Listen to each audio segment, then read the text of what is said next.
Magandang araw po sa ating lahat. Today, we will be discussing IAS 33, earnings per share. Start na po tayo. The objective of IAS 33 is to prescribe principles for determining and presenting earnings per share. So that's the starting point. We present earnings per share information. Pero may kasunod no? Hindi lang siya basta presentation. Okay? Also, we report that EPS information to improve performance comparisons between. Ano po yung dalawang comparisons na kayang sagutin kumbaga ng pagpe-present natin ng EPS information? Number one, between different entities in the same reporting period. So, earnings per share ng company A versus earnings per share ng company B within that same reporting period. And between different reporting periods for the same entity. So, company A, earnings per share nila this year, earnings per share nila last year.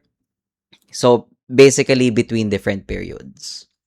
Kaya po, medyo fun fact lang yung earnings per share na dating nasa financial accounting, pagdating po ng 2029 examinations, CPA examination, ililipat na po yan sa amin, no? Sa MS, no? At ang MS kasi tatawagin ng Business Analysis and Reporting. Bakit gano'n, no? Bakit yung earnings per share nilipat na sa MS, sa Decision Sciences? Kasi, more than presenting earnings per share, we are actually presenting it for the purpose of having, deciding for something. Information that we can decide for something. Information, valuable information that we can get something from it. And kita naman po dito, on the main objective of IAS 33, it's not only presenting EPS, but rather, you are able to do comparisons between different entities and within the same entity at different points in time, no? So, yun po yung main objective ng IAS 33. More than presenting it, it's actually, it gives you, the opportunity to do comparisons.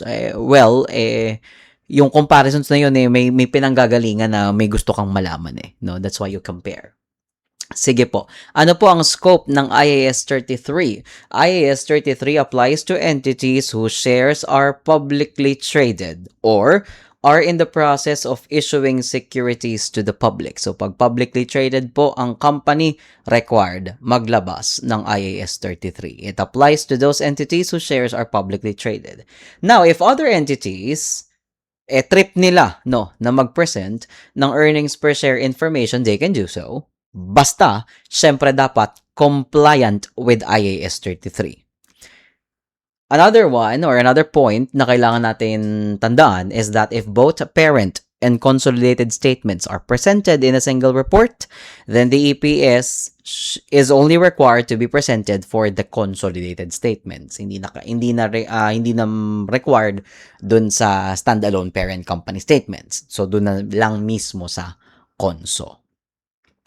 Now, IAS 33 also gives us the following definition of terms kasi it's very important for us to know these terms na ano po ba yung mismong mga nakakaapekto sa calculation po natin ng earnings per share. Number one is your ordinary share. As we know, the basic equation for earnings per share is your net income less preference dividends, which you will be dividing with the number of ordinary shares, diba? So, ano yung ordinary shares na tinutukoy sa IAS 33? Yun yung alam nating common stock, ordinary share capital. It is an equity instrument that is subordinate to all other classes of equity instruments. Yan yung kinasanayan po natin na ordinary share capital or common stock. Sa calculation naman natin later on ng diluted earnings per share, it's very important na alam po natin yung mga pwedeng maging ordinary share, formally, it's called in IAS 33 as the potential ordinary shares. It is a financial instrument or other contract that may entitle its holder to ordinary shares. So, later on, when we compute diluted earnings per share, that's very important. Ano po yung mga financial instruments natin or other contracts na baka siya ay maging ordinary shares, Okay. So, yung sinasabi po natin na mga potential na ordinary shares, na magpaparami ng ating ordinary share and basically comparing your earnings per share coming from basic going to diluted. So, syempre, mas maliit yung diluted earnings per share kasi dumadami yung ordinary shares, no? Kapag kami potential ordinary shares. Yun po yung sinasabi nating dilution, no? Dilution is the reduction in EPS or an increase in the case of loss per share, resulting from the assumption that convertible instruments are converted into ordinary shares. The options are warrants are exercised or that ordinary shares are issued upon satisfaction of specified conditions. Later, pag-uusapan po natin yung mga iba-ibang mga examples ng mga potentially dilutive securities. Yun po yung tinatawag natin. No? Potentially dilutive securities na magpapadilute sa inyong earnings per share. Kaya nga po, ang diluted earnings per share is always smaller, no, than your basic earnings per share. Ano naman po yung sinasabing anti-dilution? Pag sinabing anti-dilution, yung earnings per share mo coming from the basic, pataas pa ang nangyari. The increase in earnings per share or a reduction in loss per share, resulting from the assumption that convertible instruments are converted, the options or warrants are exercised, ordinary shares are issued upon satisfaction of certified conditions. Now, kung because of those transactions ay mas tataas pa, no, ng mas mataas sa ating basic earnings per share, hindi po dilutive ang kanyang effect. Ang tawag po doon, anti-dilution. Kasi nga po, hindi siya nakapag-dilute. Hindi mas mababa yung na-compute mong earnings per share compared with the basic earnings per share. Hindi siya na-dilute, no? So, anti-dilution po ang tawag doon. Basically, di natin pinapansin yon, no? Kasi, bakit ang kinalabasan niya is mas mataas pa dun sa ating basic earnings per share. An entity whose securities are publicly traded or that they are in the process of issuing their shares to the public, they must present on the face of the statement of comprehensive income both of your basic and diluted EPS. Magkasama po, okay? Your basic EPS and your diluted EPS. Para saan po? Profit or loss from continuing operations attributable to ordinary equity holders of the parent, and profit or loss attributable to the ordinary equity holders of the parent entity for the period for each class of ordinary shares that has a different right to share in the profit for the period. Basically, kung gusto nating i-summarize ito, ganito lang po iyan. We present basic and diluted EPS galing saan? Profit or loss attributable to our ordinary equity holders of the parent. Ganun lang kasimple. No? Yun po yung summary nun. Basic and diluted EPS must be presented with equal prominence. Magkasama lang, present mo lang dun. Ganun lang kasimple. And kahit po negative, which is loss per share, it should also be presented. Okay? If an entity reports a discontinued operation, basic and diluted amounts per share must be disclosed for the discontinued operation as well. Ngayon, kung ang re-reportan mo ng EPS is a discontinued operation, ano po ang sabi ng standard na options natin? Either on the face of the statement of on the face of the statement of comprehensive income or in the notes. Kapag ka-discontinued operation, yung re-reportan mo ng EPS. Yun lang naman. No? Pero syempre, the basic principle is that your EPS is reported mismo sa face ng FS. Yung normal mong presentation, diretso, dun sa statement of comprehensive income. Okay? Let's first have your basic EPS. Your basic earnings per share is dividing profit or loss attributable to ordinary equity holders of the parent entity. That's your numerator. So, preempt ko lang, ang usual equation dyan is your net income minus preference dividends. That is your profit or loss attributable to ordinary shareholders. Ganun lang kasimple. That's your numerator. Now, the denominator, ang turo sa inyo sa basic accounting, basta kung ano yung ordinary shares outstanding, divide mo. But actually, IAS 33 tells us na lahat ng pangyayari na gumagalaw ang ating ordinary shares, meron po siyang time factor na kailangan nating i-factor in. Kaya po, ang pinang-divide po natin as the denominator is your weighted average number of ordinary shares outstanding. Okay? So, by basic principle, ang ating pong basic EPS is your net income attributable to ordinary shares divided by your weighted average number of ordinary shares outstanding. Okay? Klaruhin ko lang po ha. More than the issuances, ang kailangan po natin outstanding. Okay? So, magiging very particular po tayo pag magko-compute tayo ng weighted average number of ordinary shares, kung kailan nagkaroon ng issuance, kung nagkaroon ng stock repurchase, yun basically treasury shares, at yung reissuance uli coming from that. No, that's very important kasi ang tinitignan nating galaw is yung pagiging outstanding niya. The earnings numerator, which is your profit or loss from continuing operations and net profit or loss, used for the calculation should be, syempre, after taxes, after minority interest, after preference dividends. Okay? Meanwhile, your denominator is calculated by adjusting the shares in issue at the beginning of the period by the number of shares bought back or issued during the period multiplied by a time weighting factor. Okay? May multiplier po tayo ng kumbaga affected months niya during the year kung kailan siya nag-start. May multiplier tayo later, no? Na i-discuss kung paano kuunin yung ating denominator na weighted average number of shares, and things get complicated kapag may mga assumptions ka na rin ng dilution. Well, later we have examples for that. Now, for your diluted EPS, it is calculated by adjusting the earnings and number of shares for the effects of dilutive options and other dilutive potential ordinary shares. The effects of anti-diluted or potential ordinary shares are, anong sabi natin kanina, hindi pinapansin. It's ignored in the calculation of your diluted EPS. Okay? Kapag anti-dilutive ang magiging effect niya, you ignore. Okay? So ngayon mga kapatid, ang basic premise, ganito po lagi ang tatandaan po ninyo.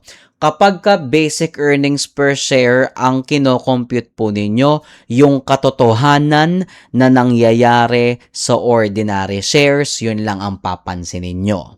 Okay? Kapag ka naman po diluted ang earnings per share na kukumpitin nyo, dito kayo magiging assuming. As if the convertible bonds are converted, as if the preference shares na convertible are also converted into ordinary shares, no?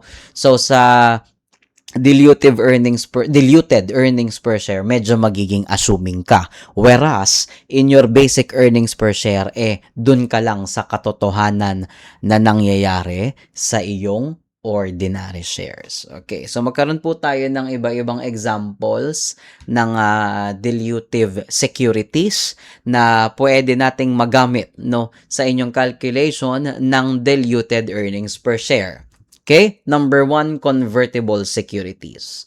Kapag ka po meron tayong presence ng convertible securities na pwedeng ma-convert into ordinary shares, your numerator should be adjusted for the after-tax effects of the dividends and interest charge in relation to that dilutive potential ordinary shares, and for any other changes in income that would result from the conversion of that potential ordinary shares. Now, your denominator should include shares that would be issued in case that convertible security is converted into ordinary shares. Kaya nga po, nagiging assuming tayo. Hindi man siya nangyayari pa, what if nangyari? Yun, no? So, yung pagiging overthinker nyo, dito nyo po siya magagamit sa diluted earnings per share. Kasi yung mga what if, pwede nyong i-apply lahat dyan. For options and warrants, if we calculate your diluted EPS, we assume the exercise of outstanding dilutive options and warrants as well, okay? The assumed proceeds from the exercise should be regarded as having been used to repurchase ordinary shares at the average market price during the period. So mamaya po, pag nag-compute tayo ng diluted EPS with options and warrants, may lalabas tayong assumed treasury shares. Okay, tandaan po ninyo yan, assumed treasury shares. Bakit? Sinabi naman po sa standard mismo, the assumed proceeds of the exercise should be regarded as having been used to repurchase ordinary shares. Kaya mamaya may ganyan tayong problem na parang ang dating may lalabas tayong assumed treasury shares. Kasi sinabi ng standard na may ganun tayong treatment na kailangan gawin. Whereas, what happens is that the next one is the difference between the number of ordinary shares assumed issued on the exercise and the number of ordinary shares assumed repurchased shall be treated as the issue of ordinary shares for no consideration. Iko-compare po kasi natin yan mamaya. No, the number of ordinary shares assumed issued on that exercise versus the number of ordinary shares assumed repurchased or the assumed treasury shares. The difference of which will be treated as an issuance diretso ng ordinary shares as if nangyari siya. Okay? Mamaya may problem po tayong ganyan. Ito po ang theoretical discussion. Contingently issuable ordinary shares are treated as outstanding and included in the calculation of both basic and diluted EPS if certain conditions are met. If the conditions have not been met, then the number of contingently issuable shares included in diluted EPS is based on the number of shares that would be issuable if at the end of the period were the end of the contingency period. Now, basically, restatement is not permitted if the conditions are not met when the contingency period expires. Okay? And lastly, contracts that may be settled in ordinary shares or cash. Presume that the contract will be settled in ordinary shares and you include the resulting potential ordinary shares in diluted EPS if the effect of that contract that may be settled in ordinary shares is dilutive. Kasi nga, sabi po natin kung anti-dilutive yung effect, we ignore. Kaya nga po ang laging lumalabas na diluted EPS is mas maliit siya sa basic EPS, 'di ba? Parang ano lang 'yan eh, 'di ba? Sa science, saan ba natin ginagamit yung word na dilute, 'di ba? Pag tinutubigan mo yung ang tawag dito, dishwashing liquid, 'di ba? So, pure concentrate siya, yun yung basic EPS, 'di ba? Pag tinubigan mo, lalabnaw na dilute, di ba? Ganon, it works that way. Kaya ang ating diluted EPS ay mas maliit sa basic EPS. Kumbaga, mas malabnaw na basic EPS po yan.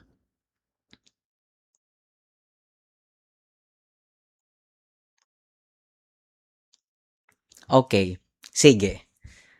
Now, in case of retrospective adjustments, what happens? No, the calculation of basic and diluted EPS for all periods presented is adjusted retrospectively when the number of ordinary or potential ordinary shares outstanding increases as a result of a capitalization, bonus issue, or share split. As if talagang diretso nangyari siya, you have to do a retrospective adjustment. No, yung mga 2-for-1 stock split, mga bonus issue, i-effect mo talaga yon. Okay? If such changes occur, now, ito, may timing tayong dinidiscuss dito. If such changes occur after the balance sheet date, but before the FS is authorized for issue, di ba may ganun tayong time?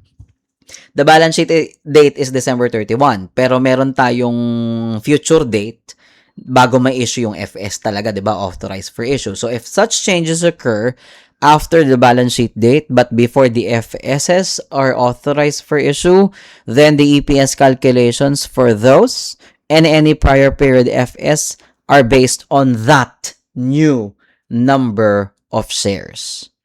Depending on what happened, bonus issue, stock splits, kailangan po siyang ma-adjust retrospectively. Sinabi ng standard dyan, hindi ako ang nagsabi niya na, no? Sinabi po ng standard yan. You will be basing your EPS calculations on the new number of shares if that happens after the balance sheet date, before the issuance of the FS. No, before the FSs are authorized for issue. Basic and diluted EPS are also adjusted for the effects of errors and adjustments resulting from changes in accounting policies accounted for retrospectively. As you know, when there is a change in accounting policy, diba, the effect in presentation will always be presented retrospectively.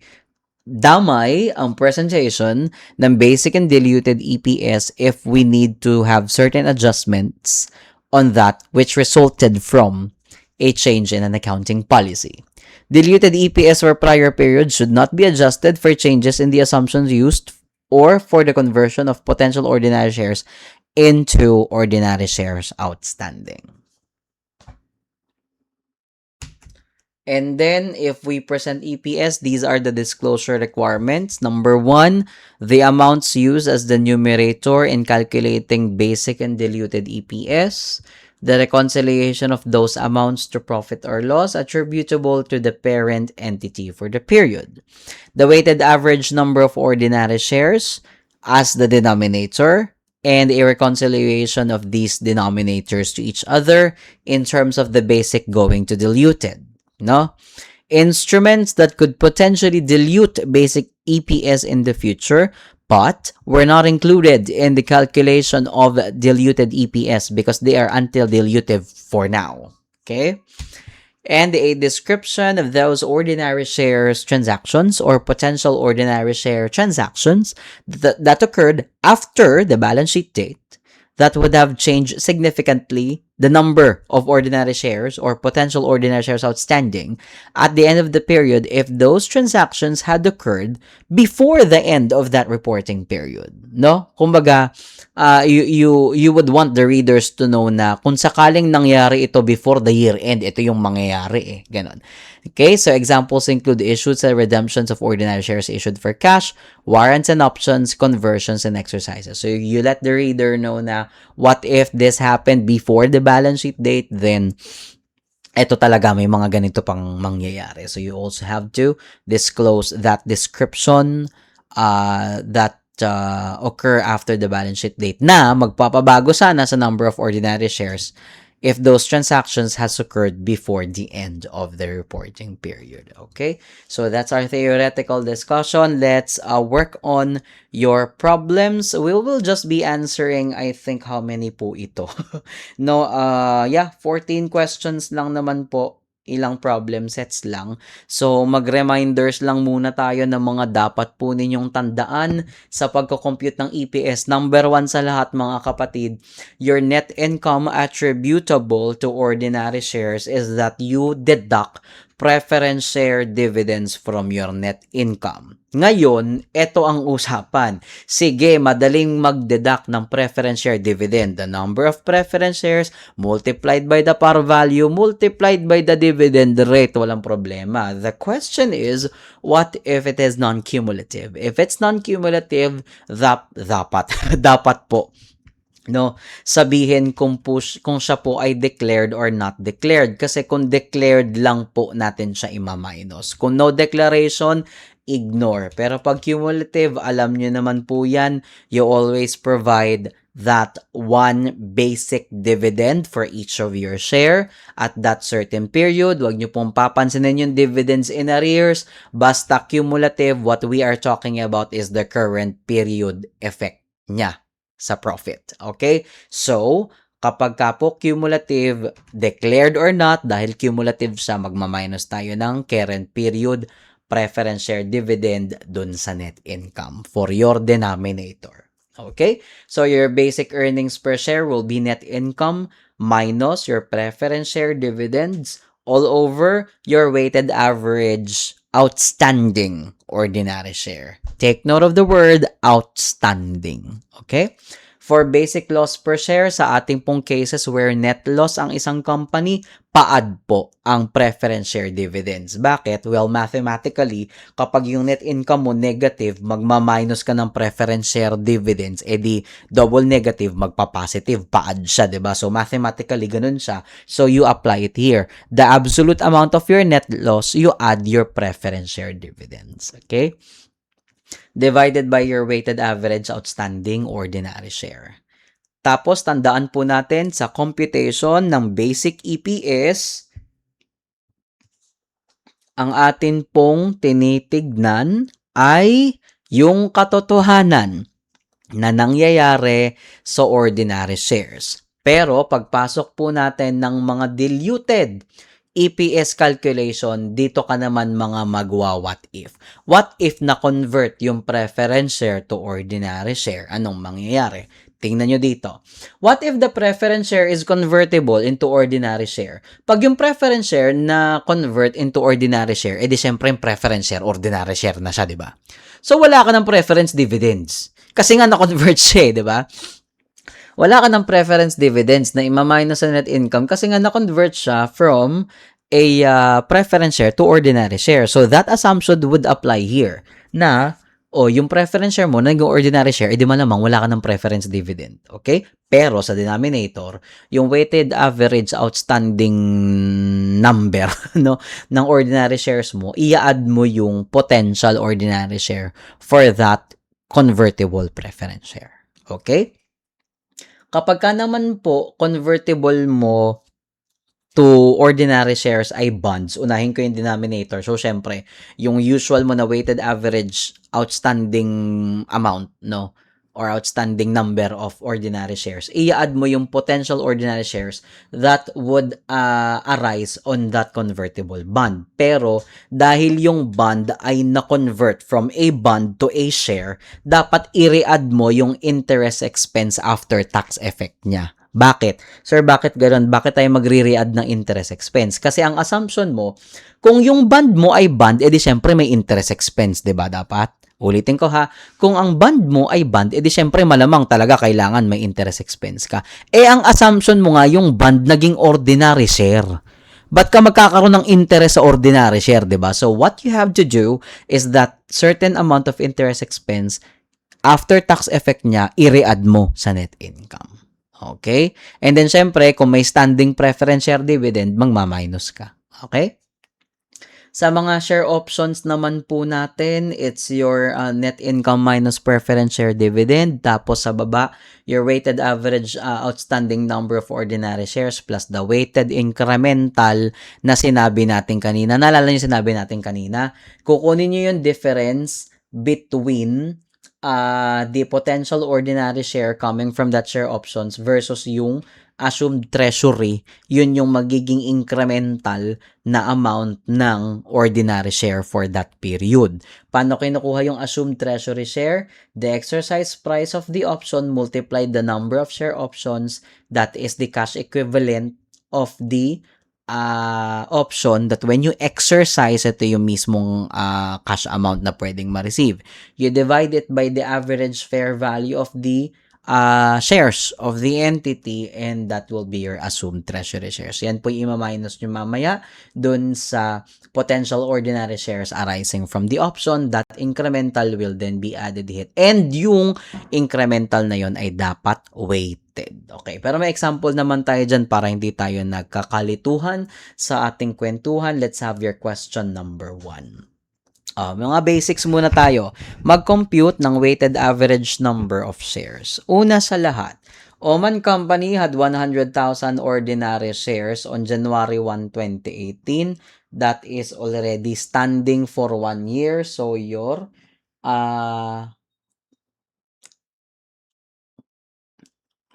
excuse me, ulit. So, that is standing for 1 year. So, 12 over 12. 100,000 for 1 year is syempre malamang 100,000, di ba? Okay. On March 1, nag-issue ng 24,000 new shares. So, yung 24,000 new shares mo stands from March 1 until year-end. So, bilang ka lang, March, April, May, June, July, August, September, October, November, December. That is 10 months. So, multiply mo ng 10 over 12. That gives you 20,000. Then, purchase 12,000 treasury shares. Tandaan po natin, ito po ay treasury shares pabalik. So, pa-minus po dapat iyan. Okay? Negative 12,000 na nangyari noong June 30. So, 6 months po yan. June, July, sorry. July, August, September, October, November, December. So, 6 months po yon, 6 over 12. So, ang equivalent, 6,000. Pero ni-reissue yung 9,000 na yon, no? So, outstanding uli siya, 9,000, tapos September 1 nangyari. So, September, October, November, December. 4 months po nangyari, and that is equivalent to 3,000. The weighted average number of shares for 2018, do the math, that is 117,000, letter C. Tinago ko talaga yung choices kasi nakapula na yung sagot. Oo, pasensya na para may thrill naman ng konti, no? So yan, yan po muna yung ating basic assumption. Yan po yung sinasabi sa standard na lahat ng pangyayari sa iyong ordinary share dapat may mga naka-factor po na time factors. Diretso po tayo ng question number 2. During the year, Feast Company had the following transactions to share capital. Ganun pa rin ang tanong, weighted average number of shares outstanding. Meron po tayong 50,000 shares for 1 whole year at the start. Tapos, nag-issue ka ng 25,000 noong April 1. So, April, May, June, July, August, September, October, November, December. So, that's 9 months. 25,000 times 9 months over 12 times 9 over 12. O, tama, no? 18,750. Yung June 1 na 30% bonus issue, idediretso mo lang po yan, ha? Kasi po, wala naman tayong napala dyan. 'Di ba? Ganun ang principle nun, ha? Wala naman tayong napala dyan sa bonus issue. Equity to equity transfer lang kasi yan, eh. Wala talagang impact sa income, no? So, diretso mo lang. Okay? And then, yung reacquisition natin ng 10,000 shares nung September, bakit September 31 ito? Palitan natin. September 30 dapat ito. Ayan. Okay? So, October 1 na po ang equivalent niyan, di ba? So, October, November, December. So, 3 months, di ba? Na-reacquire. So, paad uli, 10,000.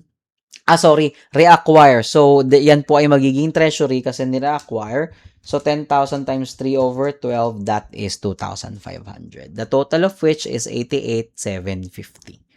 Okay? Tapos, you take into effect itong 2-for-1 stock split, no? So, yung stock split na yun, 2-for-1, so times 2. Diba? Times 2. So, ang mangyayari from 88,750 times 2 magiging 177,500. And then, the subscriptions that we received, that would also be multiplied by its factor. 1 month na lang po yan. So, the answer of which is 180,000, letter C. Kung mapapansin po ninyo, yung bonus issue natin tsaka stock split, wala tayong pakialam kung kailan siya nangyari. Sinasalpak lang natin. Kasi wala naman tayong napapala dun talaga. Nagbabago lang yung number of shares mismo. No? So, hindi mo i-weigh in yung time factor. So, yung mga ganyan, bonus issue, stock split, ayun. No? So, hindi in-effectan. Sundin mo lang. No? Ganun lang. Sundin mo lang pag sinabi. Okay? Sige po. Let's have the questions 3 and 4. So, basic earnings per share pa rin po ang tanungan. Yung number 3, what if cumulative yung preference share? Number 4, what if non-cumulative? So, ang sabi ko po sa inyo, pag non-cumulative, tapos wala namang sinabi na na declaration, di quiet ka lang. Okay? Sige po, let's start. So, Sweet Company had 600,000 shares of ordinary shares at the start of the year. So, 12 over 12. Tapos, nag-issue ng 120,000 noong May 1. So, ano yung May 1? May, June, July, August, September, October, November, December. So, 8 months po yun. 120,000 times 8 over 12 is 80,000. Tapos, 60,000 treasury shares ang ni-repurchase July 31. So, August, September, October, November, December. So, 5 buwan po yun. Negative 60 times 5 over 12, negative 25. And then, ni-reissue po yung 42,000 November 1. So, November, December. So, dalawa. 2 months. Okay? So, ang gagamitin po naming natin na denominator, bakit namin lang? Ang gagamitin nating denominator ay 662,000. Tapos, ang sabi dito, meron tayong ano sana yun? Ayun, preference shares, ilan? 150,000 na preference shares. The par value of which is 25, which totals 3,750,000. The dividend rate is 12%. So, kapag kailangan mo ng calculation for PS dividends, 450,000. Try ko nga, 150,000 times 25 times 0.12. Ayun, 450,000. Okay. Number 3, what if cumulative? Anong sabi natin? Ibigay mo yung current dividends. So, net income of 1,050,000 minus PS dividends of 450, net income attributable to OS 600,000 divided by your weighted average number of shares 662,000, that is 0.91 basic EPS. Yun ang sagot for number 3. 0.91. If the preference shares are non-cumulative, tapos the last dividend payment was made in 2013 pa, and then wala namang sinabing declaration this period, so hindi mo siya papansinin, your net income attributable to OS would be 1,050,000 pa din. Okay? Divided by 662, then it will be 1.59. Kasi the preference shares are non-cumulative. Ayun lang. Diretso tayo ng convertible preference shares. O yan na, meron na tayong dalawang calculation. Isang basic, isang diluted. Ano pong sabi ko sa inyo kanina? Pag basic EPS ang calculation, yung katotohanan ng lahat ng nangyari sa ordinary share. Sa diluted earnings per share, i-assume mo lahat ng potential ordinary shares na pwedeng mangyari. Mackerel Company, 400,000 ordinary shares. 100,000 par value. 100 pesos par value. And then meron siyang 200 pesos par na 10,000 shares na convertible preference shares. 8% tapos cumulative. So, pwede ka mag-minus ng PS dividends na current amount. Each preference shares is convertible to 10 ordinary shares. So, kung 10,000 shares convertible to 10, so may potential tayong 100,000 ordinary shares. No preference shares were actually converted during the year. So, sa computation mo ng basic EPS, huwag ka magko-convert. Ha?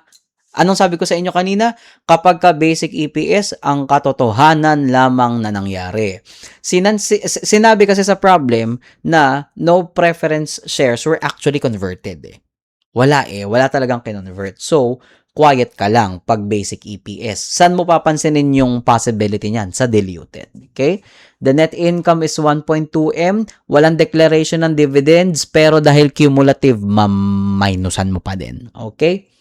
Sige po. Let's start po. So, the number of shares ng preference ay 10,000 with a par value of 200. So, to compute for your PS dividend, that is 10,000 times 200. So, that is 2 million. With 8% cumulative, so pag minultiply natin siya sa 0.08, meron tayong 160,000. Let's first compute for your basic earnings per share. So, your net income of 1,200,000 minus preference dividends of 160,000. Net income attributable to OS is 1,040,000. Now, your ordinary shares is 400,000. Wala namang ibang nangyari 'di ba? Ang sabi kasi dito, ulitin ko sa inyo, pag basic EPS yung katotohanan na nangyari, na-convert ba yung preference shares to ordinary shares? Hindi, 'di ba?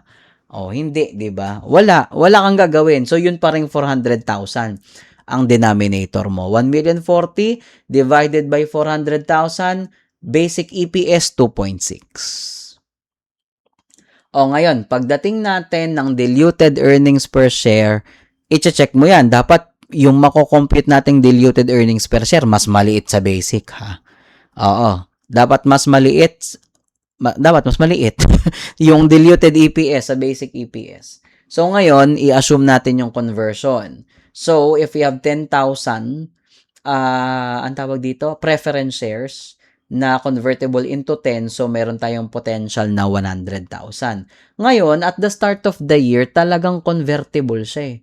So, talagang buong 1 year mo siya i-assume. Wala namang sinabi na ibang date eh, di ba? Ayan o, convertible preference share capital outstanding for the entire current year. So, 12 over 12 din. So, bukod dun sa 400,000 na ordinary share, anong sabi natin pag diluted earnings per share?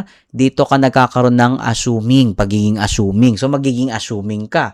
400 plus 100, 500,000. Pero, anong sabi ko kanina? Kapag inassume mo na yung preference shares ay naging ordinary shares, di syempre wala ka ng preference shares, di ba? Di ba? Pag inassume mo na na-convert yung preference shares to ordinary shares, di syempre wala ka ng preference shares. At dahil wala ka ng preference shares, ano dapat? Wala kang dividends. So, ibubuo mo yung net income na 1,200,000. Okay? So, your diluted EPS is 2.4. Napansin nyo yung difference mga kapatid? Uulitin ko ha, ang sabi, pag computation ng basic EPS yung katotohanan na nangyari sa ordinary shares. Kaya 400,000 lang yung denominator mo dito. Pagdating natin ng diluted EPS, i-assume mo na yung 10,000 preference shares ay na-convert into ordinary shares. Kaya 400 plus 100, 500. Pero dahil inassume mo na yung preference shares na yun ay na-convert from preference shares to ordinary shares, di syempre, wala ka ng preference shares. So, dapat wala ka na rin preference dividends. Kaya, yung buong 1,200,000 ang i-divide mo sa 500,000. Tingnan natin kung nandun sa choices yung 1,040,000 divided by 500,000. Ayun, no, 2.08. So, pag ang sinugot mo sa number 6, 2.08, mali ka. No? Baka kasi na minus mo pa rin yung 1,200,000 at saka yung 160,000. Ang assumption mo nga sa diluted is yung preference share mo na convert to ordinary share. Ba't ka magkakaroon ng preference dividends ordinary share na nga ang assumption mo sa kanya. Okay? Yun. So, 2.4. Magkataon, pag nag-compute ka ng diluted EPS, tas malaki siya, wala. I-ignore mo yun. Both your basic and diluted is 2.6. Because the diluted is an anti-dilution. Ganun yun ha. Oo. Nagkataon nito mas maliit eh. So, ibig sabihin talagang, ano siya? Diluted EPS. Diba? Ayan. Huwag kayo malilito ha. Sige. Hinga ng konti. Diretso po tayo. Next question. Basic and diluted earnings per share, convertible preference shares pa rin po, pero this time, lalagyan natin ng twist yung storya. Abay talaga nagkaroon ng conversion. Ayan. Uulitin ko, mga kapatid. Sabi natin, kapag ka basic EPS, yung katotohanan na nangyari sa ordinary shares mo. Whereas, in your diluted EPS, yung mga assumption naman ang iti-take effect mo. Okay, Mary Company had 200,000 ordinary shares at the start of the year, so times 12 over 12, that's 200,000. On March 1, the company issued 5,000 convertible 6% preference shares with 100 par. Okay, so kumpitin nga natin yung PS dividends niyan, 5,100 par 6%. 30,000. Ito pala, nandito nilagay ko pala. Ayan. So, mamaya, kailangan natin yan dividend na 30,000. These preference shares were converted on October 1. Talaga nagkaroon ng conversion. Okay? I-effect natin sa basic earnings per share yung conversion. Kasi sabi ko sa inyo, yung katotohanan na nangyayari sa ordinary shares, kailangan mo siyang ilagay sa weighted average number of ordinary shares. Okay? Kasi true siya na nangyari. Hindi lang siya assumption ha. True siya nangyari na na-convert siya ng October 1. So, paano ang conversion natin? 5,000 preference shares converted into 5 ordinary shares. Ayun ang sinabi, 5 ordinary shares. So, 5,000 times 5, 25,000 shares. So, yung 25,000 shares, ang time-weighted factor natin sa kanya, kailan ba nangyari yung conversion? October 1. So, October, November, December. 3 months. Okay? So, 25,000 times 3 months, that is 650. Okay? So, your weighted average number of ordinary shares is 206, 250. Lalagay ko na siya as denominator. Now, if your net income is 1,500,000 minus preference dividends of 30, that is net income attributable to OS of 1,470,000. Do the math, 1,470,000 divided by 206, 250. That is a basic EPS of 7.13. O, ngayon, dito tayo sa diluted. Anong gagawin natin sa diluted? Ang nangyari, mga kapatid, totoo naman yung preference shares na convert nung October 1. Kaso pag diluted, mga kapatid,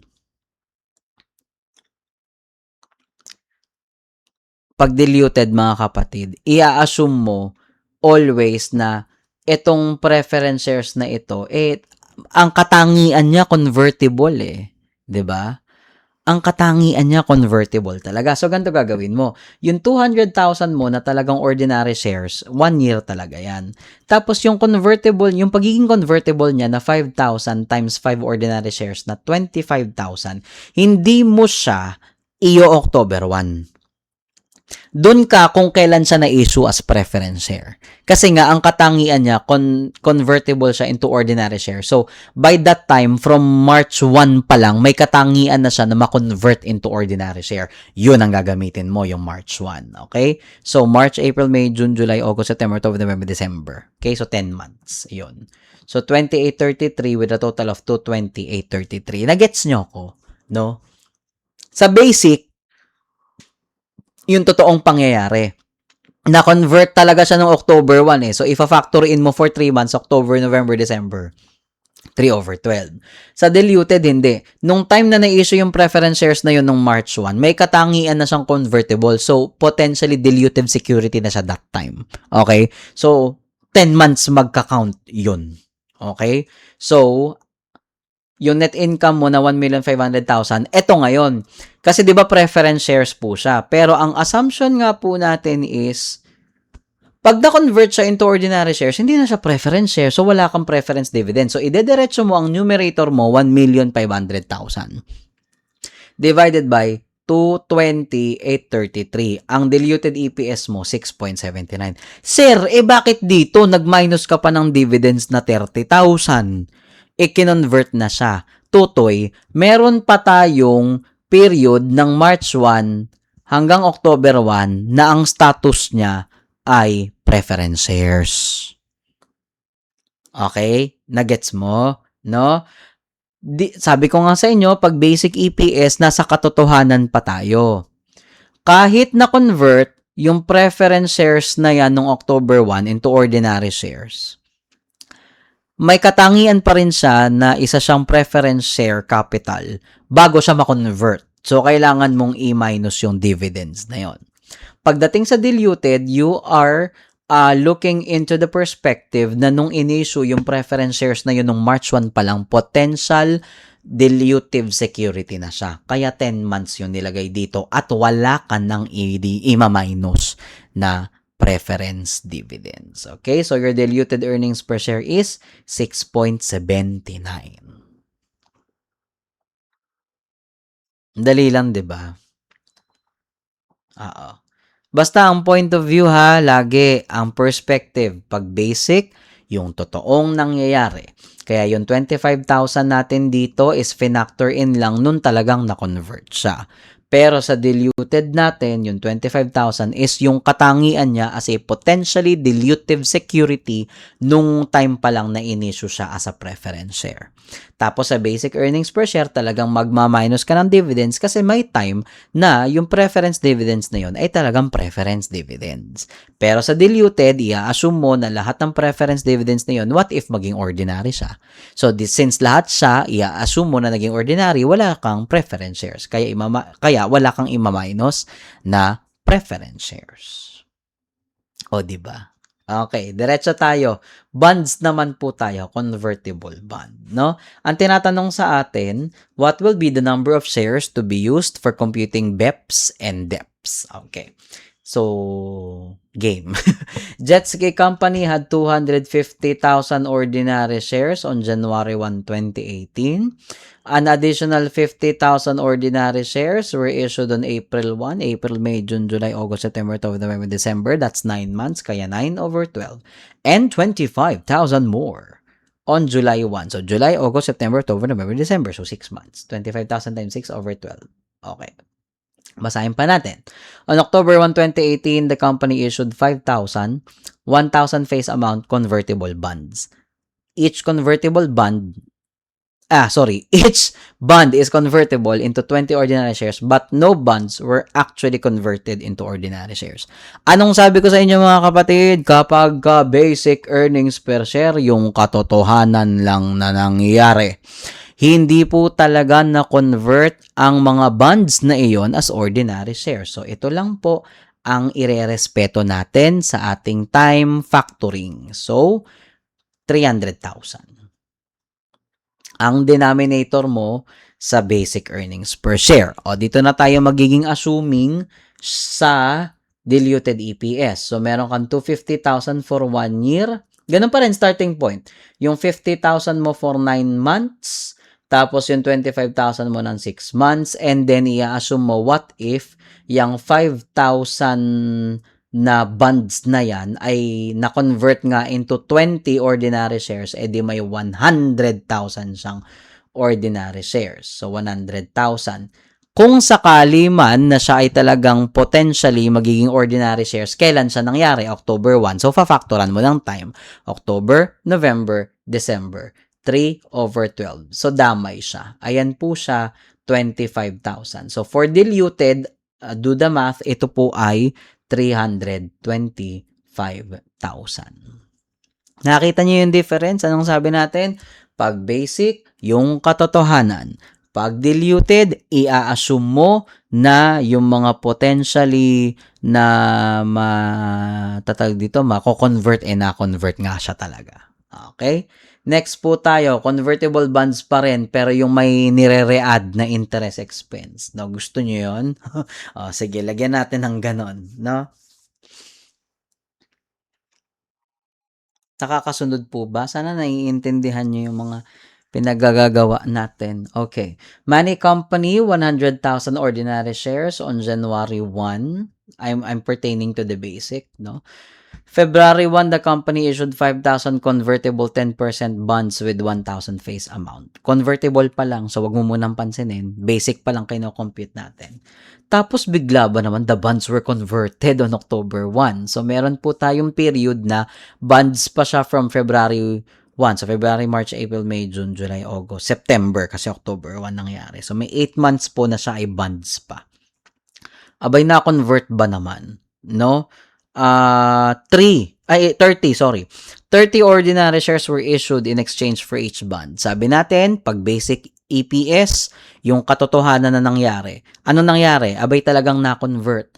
So, noong October 1, na-convert po, ito po ang multiplication natin, 5,000 bonds times 30 ordinary shares for a total of 150,000 ordinary shares. Kailan nangyari? October 1. So, October, November, December, 3 months po yun. So, 3/12, that is 37,500 for a total weighted average number of shares, 137,500. Okay? Wala po tayong pinag-uusapan dito na preference dividends. So, diretso po na yung net income natin na sinabi sa problem na 2 million is your net income attributable to OS. Okay? So, siya na po mismo yon. Okay? Your basic EPS, just divide, that is 14.55.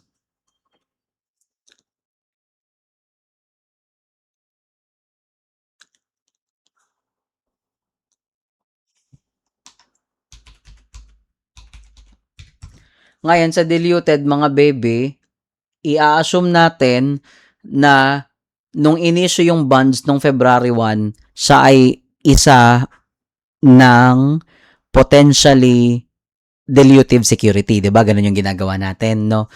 So, hindi mo susundin yung October 1 na date kung kailan talaga siya na-convert. Rather, yung 5,000 convertible bonds, potentially na siyang maging ordinary share nung February 1 pa lang. No? Nung February 1 pa lang, potentially na po siyang pwedeng maging ordinary share. So, ang gagawin mo, pag diluted, 1 year mong i-account yung talagang 100,000 ordinary shares. Tapos, itong 150,000 na potentially convertible na siya nung February 1 pa lang eh. Potentially convertible na siya February 1 pa lang. So, yung 150,000 shares na yon hindi mo i-account ng October 1. February 1 pa lang, potentially na siya. Potentially dilutive na siya. So, February, March, April, May, June, July, August, September, October, November, December, 11 over 12. Ayun. Yun lang yung main nilang pinagkaiba. So, pag diluted, it's 237,500. Kaso mga kapatid, anong sabi natin kanina? 'Di ba? Ang assumption natin kapag ka ang bonds na convert. Hindi. Umpisa natin sa ganito. Alam natin lahat na pag bonds may interest na damay. Yung interest na yon saan ang effect niya sa net income, 'di ba? Kaso, ano ba assumption natin? What if yung mga convertible bonds ay naging ordinary shares? Once maging ordinary shares, wala nang interest yun eh. Wala nang interest effect yun eh. So ang gagawin natin is magko-compute tayo ng interest from February 1 hanggang October 1 na talagang na-convert yung bonds into ordinary shares. Kasi ang status niya nung February 1 hanggang October 1, so ibig sabihin hanggang September 30, ang status niya nung ilang buwan yon? February, March, April, May, June, July, August, September. 8 buwan. Ang status niya nung 8 buwan na yon ay bonds. So, dapat kumputan mo ng interest. Kasi, ordinary share siya ng October 1 pa lang. So, magko-compute ka ngayon ng interest. Ganito gagawin natin. 5,000 convertible bonds with 1 million face amount, that's 5 million. With an interest of 10%, so the interest expense for a year is 500,000. Gaano kahaba ang number of months na ang status niya ay bonds bago ma-convert? February, March, April, May, June, July, August, September. 8 buwan. So, i-multiply mo sa time factor multiplier na 8 over 12, that is an interest of 333,333. If the income tax rate is 30%, after tax mo yung effect, so the after tax effect is 233,333. So, ang gagawin mo is net income plus interest expense. Kasi sabi nga po natin, pag na-convert na yung convertible bond into an ordinary share, wala ka na dapat interest, 'di ba? Kasi naging ordinary share siya eh. So ang gagawin mo, yung 2 million mo na net income, i-re-add mo, add back mo yung interest na 233,333. Okay? So your numerator becomes 2,233,333. Okay? And then, i-divide mo sa 237,500 na na-compute natin kanina na weighted average number of ordinary shares for diluted, which gives you 9.4 as diluted EPS. Mas mababa siya sa basic EPS, so tama lang yung kanyang dilutive effect.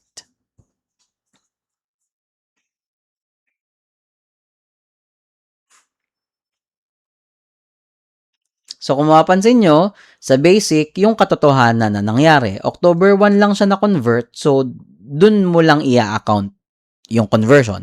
Pero sa diluted, potentially convertible na siya into ordinary share. Potentially dilutive na siya, February 1 pa lang. Kaya 11 over 12 tayo dito. And then, ang assumption, dahil isa na siyang share, hindi na siya bond, kailangan ibalik mo yung interest expense effect sa net income. Diba? Yun. Ganun, mga kapatid. Okay? Sige, last na tayo. Share option. Ito yung may yung may assumed treasury share. Tingnan natin. Mean Girls Company had 30,000 ordinary shares issued January 1. Additional 5,000 shares were issued ng July 1, so kalahating taon. Yun na yun for basic. Tapos, meron tayong unexercised share options, 36,000 ordinary shares, 25 per share. at the beginning and end of 2018, no value was assigned. The market average price is 30. So as far as basic EPS is concerned, wala naman nangyari talaga eh, 'di ba? So yan lang mismo yung 32,500. With your net income being 1 million, wala rin naman tayong preference dividends, then your basic EPS is 30.77. Yun lang, ganun lang kasimple.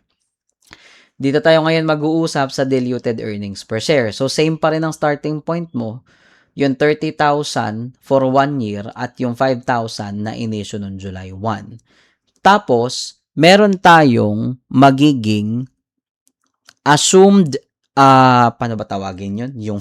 Yung kanina, yung diniscuss natin, yung assumed ordinary shares issued by comparing the exercise of the warrants with their prices. Let's start po. Kasi ang potential talaga is your 36,000. Ayan, sinabi naman, di ba? Share options, 36,000 ordinary shares. To purchase, to purchase. 36,000 ordinary shares. The option price at that time is 25. So, the cash amount is 900,000. If you divide it to the average market price during 2018 of 30, lumalabas, may assumed treasury shares tayo na 30,000. Nagets nyo yon? Ang potential OS natin, 36,000. At a price of 25, may cash equivalent siyang 900,000. Comparing it with the average market price of 30, then ang assumed treasury natin is 30,000. So, kung ang potential mo ay 36, ang assumed treasury mo ay 30, the difference is your potential ordinary shares. 6,000. Yun, ganon. Yun yung sinasabi dito kanina. Ito yun, oh. Yan, ito. Yung sinasabi natin kanina. The potential ordinary share, which is your 36,000, minus the assumed treasury na 30,000, is the incremental at dapat naka-weighted siya sa time. So, i-weight din natin sa time. 6,000, tapos, kailan ba to? Beginning and end of 2018 talaga siya potential eh. So, talagang 1 year po iyon. No? 6,000 buo. So, 38,500. Okay? And then, 1 million po yung numerator and your diluted EPS is 25.97 at tama lang po na siya ay diluted EPS dahil mas maliit siya sa basic EPS. Yun lang. O, diba? Yan, sana naintindihan po ninyo ang ating mga naging problem. Maraming salamat po. See you sa January para sa ating mga huling activities na gagawin. Thank you very much. God bless po. Merry Christmas.